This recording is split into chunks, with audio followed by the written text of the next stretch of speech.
আমি এখানে 6 কলি পেটিকোটের জন্য মোট 2 গজ 4 গিরা কাপড় নিয়েছি। এবার 1 ইঞ্চি পরিমাণ সাইড থেকে কাপড় আমি ফিতার জন্য নেব।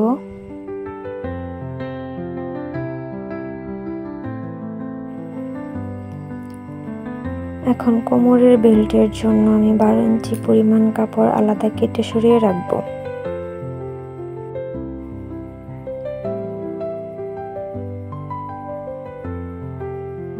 কাপড়টি 4টি ভাঁজ করে নিছি। এবার কোণা থেকে আমি 5 ইঞ্চি পরিমাণ করে দাগ কেটে নিয়ে মাঝ বরাবর একটা স্কেল ধরে দাগ কেটে নিলাম। এবার আমি কাপড়টি কেটে নেব। এবার একটি কাপড় আরেকটি কাপড়ের উপর রেখে নেব এবং বন্ধ সাইডগুলো আমি কেচি দিয়ে ছাড়িয়ে নেব। দুপাশ থেকেই বন্ধ সাইডগুলো আমি ছাড়িয়ে নেব।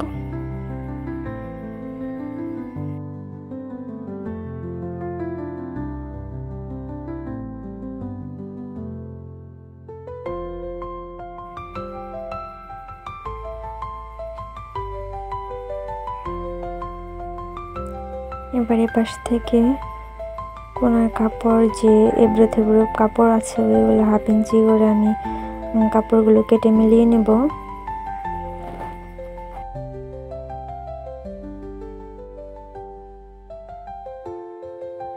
পেটিকোটটি আমাদের কাটা শেষের দিকে। এবার উপরে বেল্টের যে কাপড়টি ছিল সেটি আমরা এখন কেটে নেব। বেল্টের কাপড়টি এখন আমি 2টি ভাগে ভাগ করে নেব।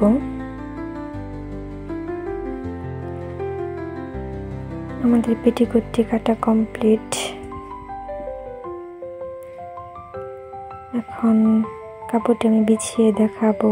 এই হচ্ছে আমাদের ফাইনাল পেটিকোটের লুক।